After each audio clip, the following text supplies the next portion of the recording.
Welcome to the Deep Dive. And today, well, we're not looking back at history or delving into anything abstract. No, this is very much in the here and now. Immediate. Exactly. We are focused squarely on something happening right now. This tangible reality unfolding right across the United Kingdom. I mean, it's unavoidable, isn't it? We're talking about Storm Goretti. A meteorological event of, frankly, rare intensity. The sources we've compiled, primarily the severe warnings from the Met Office, issued today, Thursday the 8th of January 2026. They paint a picture that really demands our attention. And that's really the core of our mission for you today. We're taking that Met Office data, the trajectory forecasts, the dynamics reports, and we're going to try to dissect exactly what makes Goretti this unique multi-hazard event. So it's about understanding not just what the weather will be. Precisely, but why it's so extreme and, crucially, how those extremes are so different across the country. It's almost the perfect storm in that sense. A literal collision of systems. It is. You've got potentially life-threatening wind dangers down in the southwest, while at the same time, heavy, really disruptive snowfall further north. And that immediate snapshot, as you say, it's unprecedented for a lot of people. Yeah. We have the issuance of a red wind warning. And we really must stress how rare that is. It's targeting the extreme western fringes, and it signals a danger to life. That's the highest level. That is the highest level of warning the Met Office can issue for wind, and it's an event that just hasn't been witnessed in those affected areas for many, many years. And that's not all. Alongside that, you've got this patchwork of multiple amber and yellow warnings. Spanning everything. Snow, ice, widespread gales. It covers vast swaths of England and Wales. When meteorological agencies, when they start using phrases like danger to life, when they activate a red warning, the situation has moved way beyond just a typical winter disruption. It's a step change, isn't it? And it's so important to understand that Goretti isn't just one single threat. It's really two distinct severe weather events that are just wrapped up in one low-pressure system. So let's unpack that. How do you get two such different events from one storm? Well, the wind hazard is immediate. It's incredibly intense, but it's relatively short-lived in the far southwest. That demands emergency response protocols, hunker down. Right. But then you have the heavy snow hazard, which is expected across the central spine of the UK. That's a much longer duration threat. That creates these major risks of travel gridlock, power loss, community isolation. So we really need to get into the mechanism then. The machine that allows a single storm to generate such varied and potent hazards all at the same time. Okay, so let's start with the name itself. Storm Goretti. We're very used to UK storms being named by the Met Office, maybe with the Irish Met Arian or the Dutch KNMI, but Goretti. That name signals something a little different about where this thing came from, doesn't it? It does, yeah, and the source material confirms this. Goretti was named by Météo France, the French National Meteorological Service. Oh, okay. It's part of what's called the Western Group Naming Convention, which includes Spain and Portugal as well. And for anyone who follows the weather closely, that immediately tells you two things. Which are? First, the low-pressure system developed, or at least it intensified, initially to the south or west of the UK's main naming area. And second, its track is expected to bring really significant disruption across northern France and the Channel Islands. So we weren't first in the firing line, so to speak. Exactly. It's a huge, large-scale system, a proper Atlantic powerhouse that was flagged by the continental warning systems first, simply because its initial trajectory was highly threatening to their coastal regions. And what makes this storm so violently powerful isn't just its size, but it's the behavior, isn't it? It's what it's doing as it approaches the UK. We're talking about a low-pressure system that isn't just sort of drifting across the ocean. No, not at all. It is actively intensifying. It's deepening right up to the point of landfall. In that process, that rapid deepening, is that the core of its power? That is the absolute core driver of Goretti's severity. When meteorologists talk about an intensifying area of low pressure, what we mean is that the central pressure is dropping, and dropping rapidly. We're talking a significant fall in millibars, or hectopascals, over a really short period of time. And the sources say this is happening as it approaches the southwest of the UK. Actively deepening as it comes in. And this rapid pressure drop is just intrinsically linked to an increase in the storm's violence. Right. Let's put a number on that for anyone listening, because rapidly dropping is a relative term. Are the sources Are they defining this with the sort of quantifiable definitions that signal something like explosive cyclogenesis, what some people call a bomb cyclone? That's a really critical technical question, and it gets to the heart of it. Now, the Met Office won't use the term bombogenesis in its public-facing warnings. It's a bit dramatic. A bit American, maybe? A little bit, yes. But that physical process is exactly what we are discussing. So technically, explosive cyclogenesis is defined as a pressure drop of at least 24 millibars in 24 hours. Or, more precisely, it's 1 millibar per hour for 24 hours, and you adjust it for latitude. Now, while Goretti might not meet that exact textbook criteria for the full 24-24 rule at its peak, the sources are indicating that the rate of its central pressure drop has been substantial. So we're close. Very close. We're likely in the 15 to 20 millibar range over the preceding 18 hours. And that is more than enough to create the extreme pressure gradient we're seeing.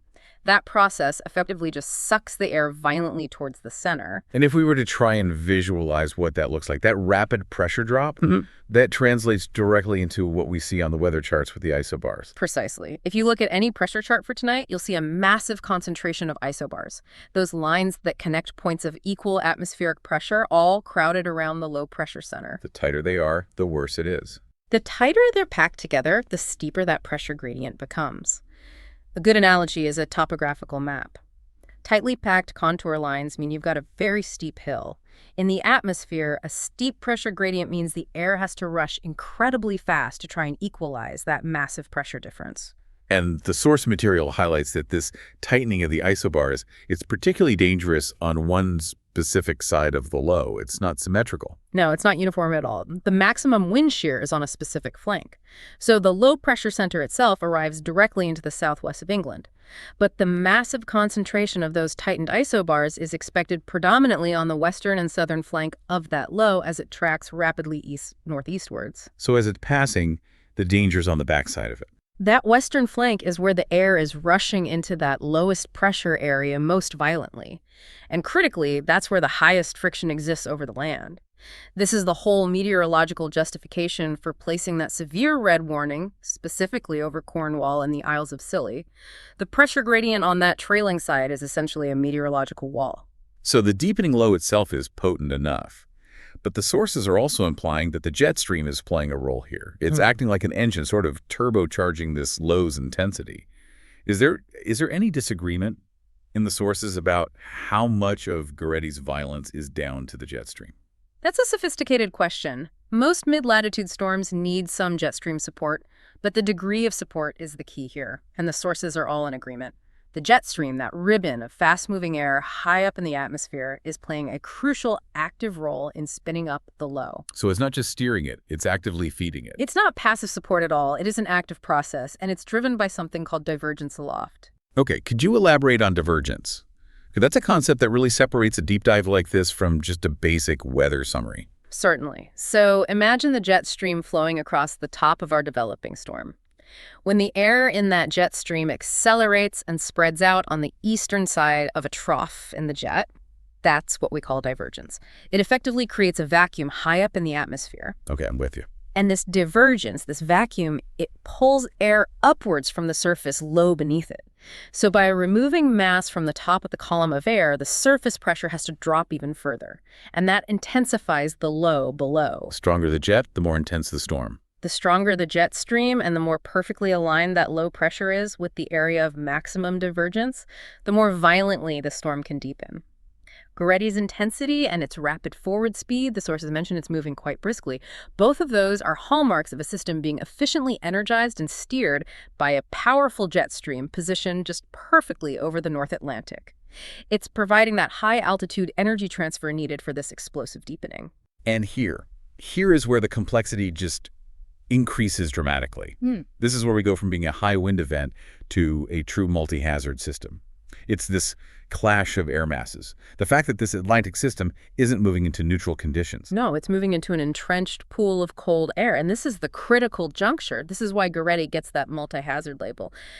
If Goretti were purely a deep Atlantic low arriving in mild, typical January conditions, we'd have widespread wind, rain, maybe some local flooding. A normal bad winter storm. A typical, albeit severe, autumnal or winter storm. However, The UK has been locked under this persistent, entrenched pool of Arctic air for days leading up to today. So the stage was already set? The stage was set. The source material highlights this crucial interaction. The mild Atlantic air, the rain, the ferocious wind associated with Goretti. It literally bumps into the Arctic air already in place across the UK. It sounds like a meteorological front line being drawn right across Wales and the Midlands. That is exactly the right analogy. We are talking about a highly defined, fast-moving frontal boundary where two profoundly different air masses are meeting. The storm is driving this relatively warm, moisture-laden air. Remember, the Atlantic air is mild northwards from the southwest. Okay. When that moisture hits the existing sub-zero temperatures that are present in that Arctic air mass parked over the Midlands, Wales, and parts of northern England, the initial rain band just transitions, and rapidly, into highly unstable, heavy snow. And that clash dictates everything. It dictates the entire geographic distribution of the hazards. The wind is the extreme danger where the low is strongest in the south. But the disruptive, paralyzing snow is the major impact factor where that thermal contrast is greatest, and that is the central UK. It transforms a typical Atlantic gale into a proper, paralyzing wintry storm. Let's move straight into that immediate danger then, the threat of extreme wind. Yeah. We have to focus on this extremely rare red wind warning, which has been issued for much of Cornwall and the Isles of Scilly. When we talk about rarity, what are the sources actually suggesting? Is this a once-in-a-decade event for this specific region? The language the Met Office is using in the source material is exceptionally strong. They've emphasized that a wind forecast of this magnitude, and specifically the prolonged, intense period of gusts, has not been seen for a very, very long time in western parts of Cornwall. Wow. It suggests this is beyond just a high-impact winter storm. This is potentially a 1 in 20 or maybe even a 1 in 30-year event for that specific area.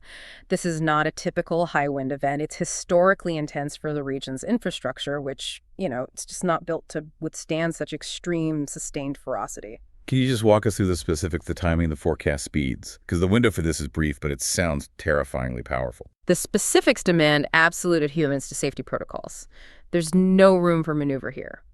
The red warning is active for a very tight, intense window, from 4 p.m. to 11 p.m. on Thursday, January 8th. Right through the evening. Exactly. The timing is critical. It encompasses the evening rush hour and the period when darkness falls, which will severely limit visibility for any emergency responders.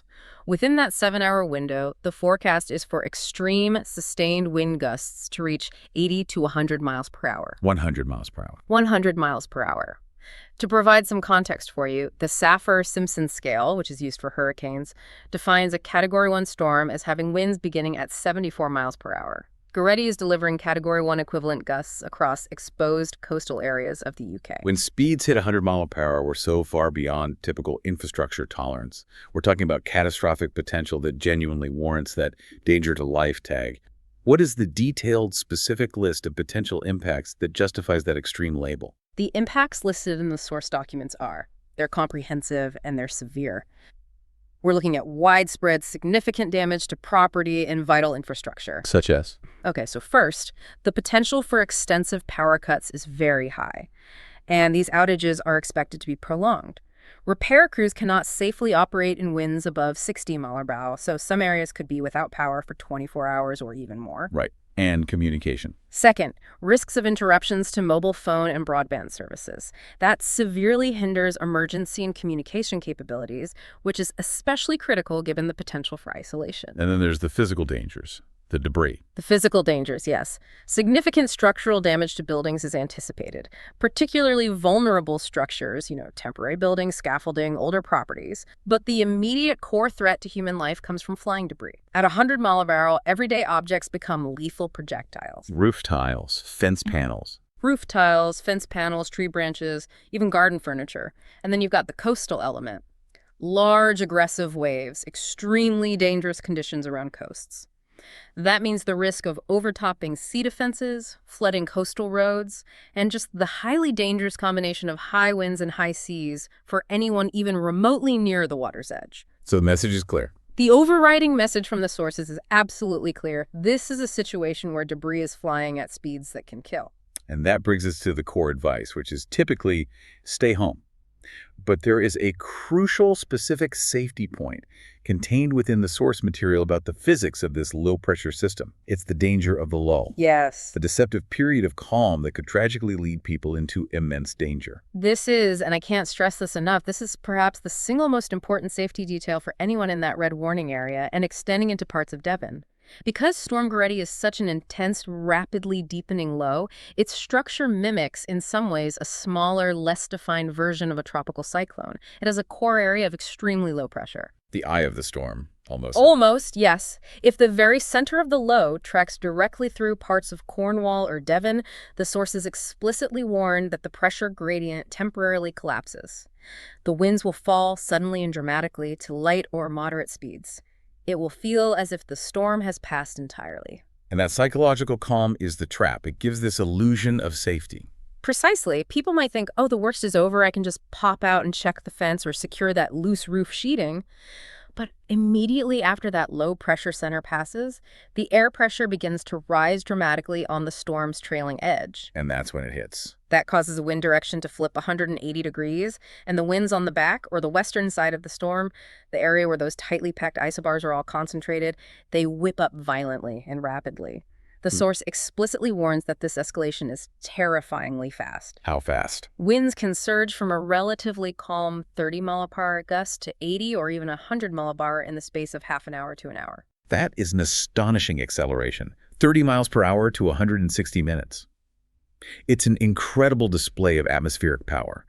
Why is that acceleration so much more dangerous than the winds on the leading edge of the storm? Is it just that tightening of the isobars? It is the extreme pressure gradient, yes. But it's also combined with the specific characteristics of the air mass being drawn in. On that trailing edge, the pressure is rising so rapidly and the air is rushing away from the low core. That gradient is often much steeper than on the leading edge. I see. Furthermore, with very intense mid-latitude lows like this region can sometimes harbor a phenomenon known as a sting jet. A sting jet. It's a rapidly descending stream of air from the mid-troposphere that accelerates violently as it hits the surface. Now, whether Goretti develops a classic sting jet or simply has a catastrophically tight gradient on its rear flank, the result for people on the ground is the same. The most intense, most damaging winds hit after that lull.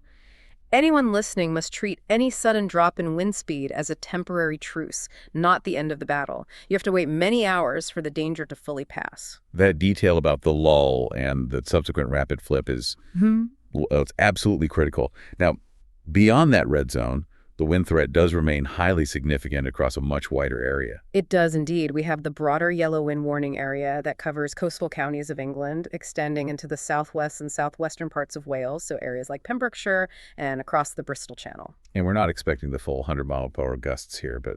No, but these are still highly disruptive and potentially dangerous wind speeds. We're anticipating speeds of 50 to 60 mile per hour widely in this yellow warning area. And maybe higher in some spots. With gusts reaching up to 70 mile per hour in some of the more exposed coastal locations and over high ground. And 70 miles per hour is still well above gale force. It's more than enough to cause injury and major disruption to travel and infrastructure. Oh, absolutely. At 70 mile per hour, debris starts to become a real hazard again. And large vehicles, particularly high-sided lorries, they face a significant risk of overturning on exposed routes like motorways and bridges. Coastal areas will still face wave overtopping risks and damage to piers. For anyone outside that red warning area, while the danger to life is lower, the danger of transport chaos and property damage remains significant. It requires vigilance, particularly during the Thursday evening and then into the Friday morning commute. Okay, so we've established the 100-mile-per-hour wind story in the southwest. Now we need to pivot, both geographically and dynamically, to the central UK.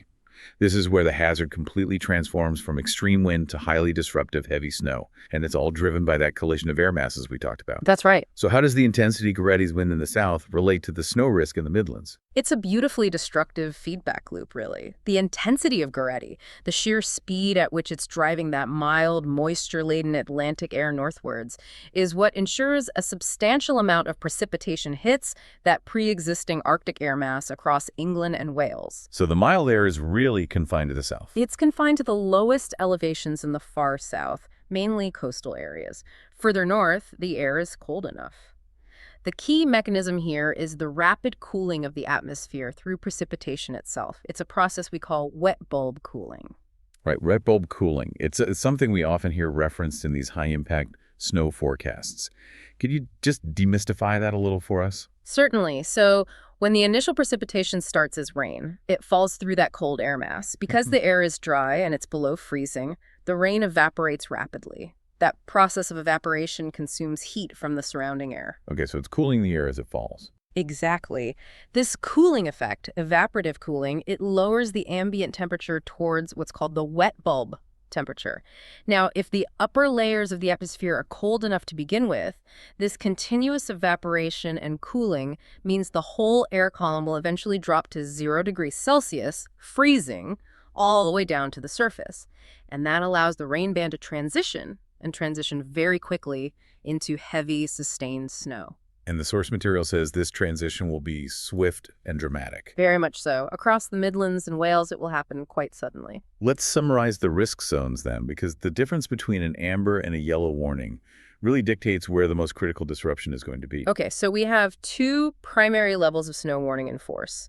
The highest risk, the area where travel will likely become impossible and communities could be isolated, that's flagged by the amber warning area. And where is that specifically? This specific zone encompasses Mid and North Wales. It extends eastward into the West Midlands, and critically, it includes the higher elevations of the Peak District. The source material explicitly mentions Derbyshire. This area is the sharp edge of that air mass clash. It's positioned perfectly to get the highest accumulations. And then there's the wider yellow warning area. And the yellow warning area is extensive. It covers larger parts of Wales, the wider Midlands, and down into central southern England. This indicates a high risk of impact, but that amber zone is where the snow will be heaviest and the accumulation rates will be highest. That's where you need extreme caution. We absolutely must quantify the expected snowfall.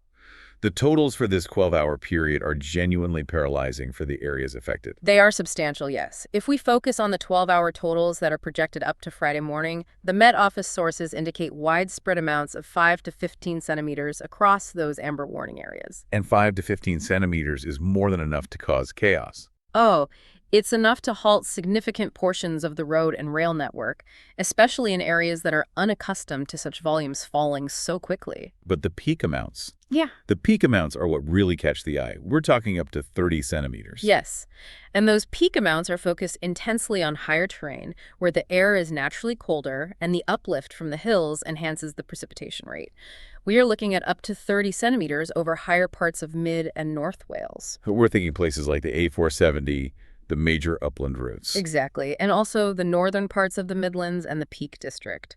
So those really vulnerable routes like the Snake Pass and the Woodhead Pass in Derbyshire, 30 centimeters of snow in less than a day represents a complete shutdown of regional infrastructure. It makes rural communities inaccessible, and it could potentially trap travelers. We only need to look back to 2018 or 2010 to see the huge economic and social cost of 30 centimeters of sudden snowfall. Given this volume, how do these conditions actually play out regionally? We know, for instance, Cardiff might just see rain, but Birmingham and the Welsh valleys are looking at a much more serious proposition. And there is huge variability. For areas like Cardiff and Swansea in South Wales, the proximity to the coast and the initial warmth of the Atlantic air means the storm will likely deliver a lot of rain, maybe strong winds, but minimal snow accumulation, except on the very highest hills inland. But you don't have to go far for that to change. You move just 20 or 30 miles north, up into the upland valleys and the higher parts of mid-Wales, the elevations there are sufficient to maintain that freezing boundary. And significant snow will develop very quickly overnight, leading to isolation by Friday morning. What about the English Midlands, the very heart of the country's transport network? The Midlands present a classic, highly volatile forecasting challenge. The sources warn that it could be a very wintry scene for Birmingham eventually, but that word eventually is key. The precipitation might start as sleet or even heavy rain in major urban centers like Birmingham or Manchester. But if that precipitation lasts long enough, that wet bulb cooling mechanism will draw the snow line lower and lower. The critical difference between a disruptive 5 centimeters and a paralyzing 20 centimeters often depends on whether the atmosphere cools down sufficiently by 10 p.m. versus, say, 2 a.m. So timing is everything. And that's why lower-lying parts of the Northwest, places like Merseyside and Greater Manchester, they sit just outside that amber zone, precisely because the battle between the mild Atlantic air and the entrenched Arctic air is so finely balanced there. What about the parts of the UK that are historically more accustomed to heavy snow? Northern England, Scotland, Northern Ireland. Are they spared the worst of Goretti? For the most part, yes. The track of Goretti places the bulk of the intense wind and the heavy moisture firmly across England and Wales. Scotland and Northern Ireland are currently sitting under the periphery of that Arctic air mass. So they're already cold. They're already cold. They're primarily seeing ongoing patchy snow showers and, crucially, significant icy conditions because of the antecedent weather. The focus in the north is mainly on slippery surfaces, low temperatures, and wind chill from pre-existing systems, not this massive snow deluge that's associated with Goretti's moisture feed. The main high-impact action is central and southern.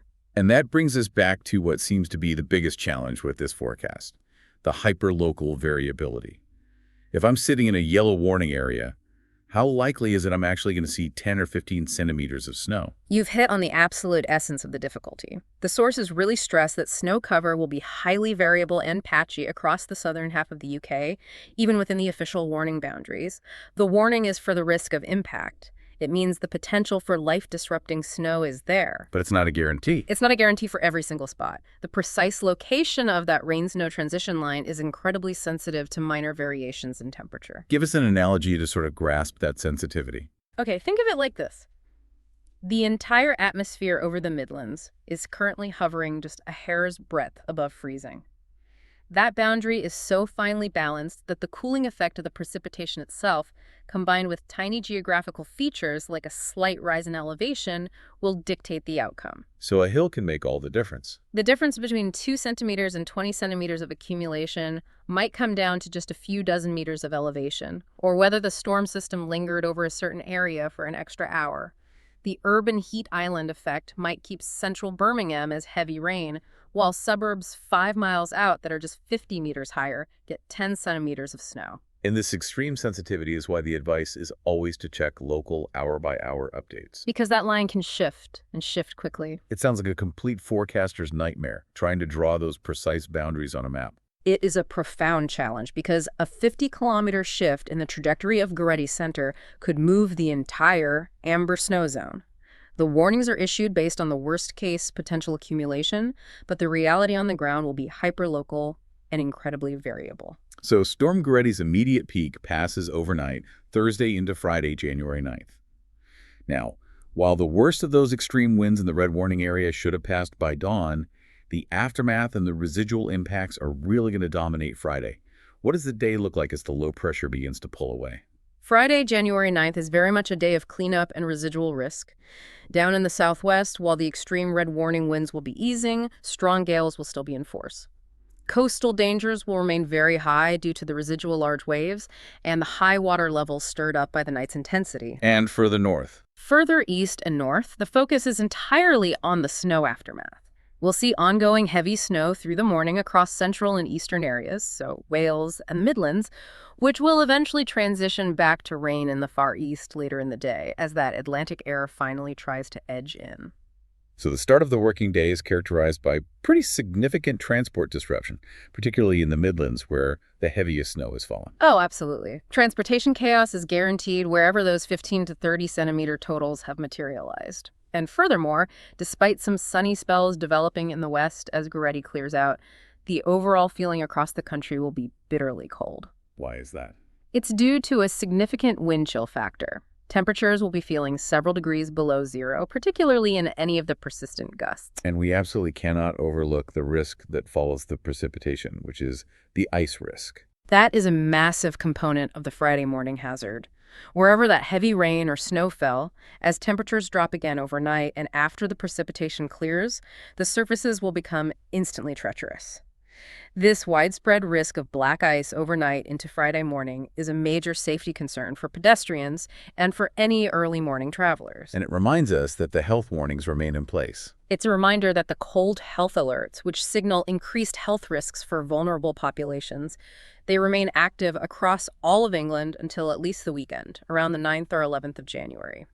The acute storm passes, but that cold health threat, that lingers. Right. So after this incredibly dramatic midweek event, we get a brief respite. What does Saturday, January 10th look like, the first relatively calm day? Saturday offers a very welcome, brighter interlude. It'll be characterized by clearing skies and a sharp, very cold start, which means those ice risks will persist well into the morning. But mostly dry. Conditions are expected to be mostly dry across the bulk of England and Wales, though still notably gusty along the coast. The only significant exception noted in the source material is northern Scotland. They'll be affected by smaller, unrelated low-pressure systems tracking further north, which could bring some isolated snow showers. But for most, Saturday's the window for recovery, for damage assessment, and for clearing those initial snow blockages. But the Atlantic is relentless in January.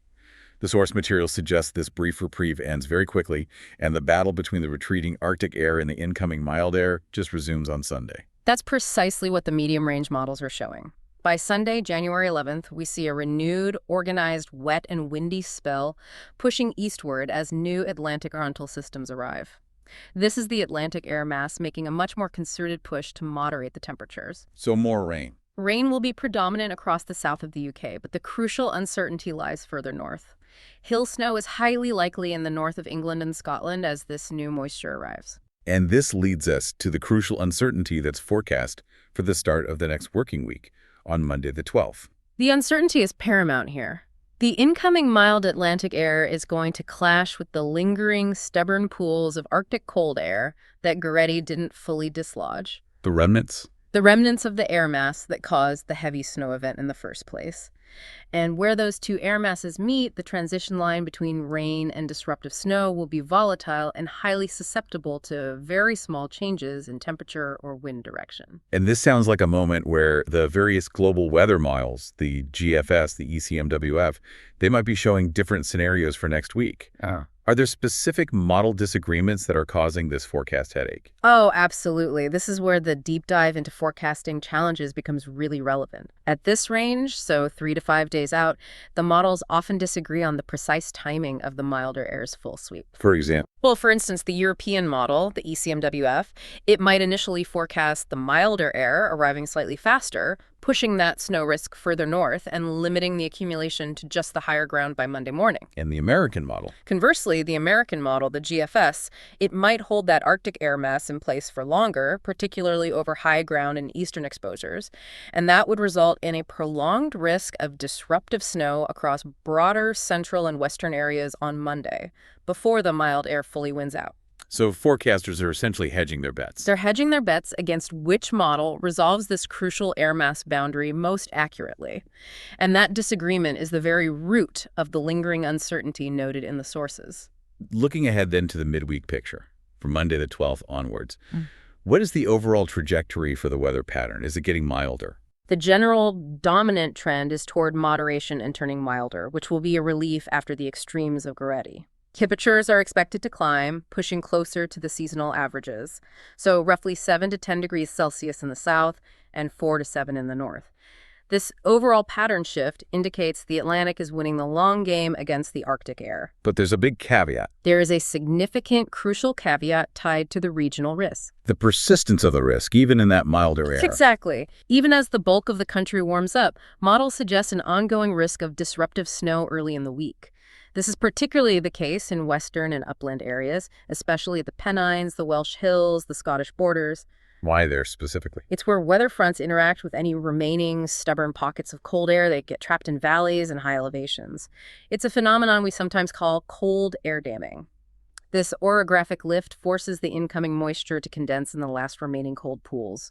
So while the valleys might see rain, these highly vulnerable high-ground areas could face continued, unexpected wintry precipitation.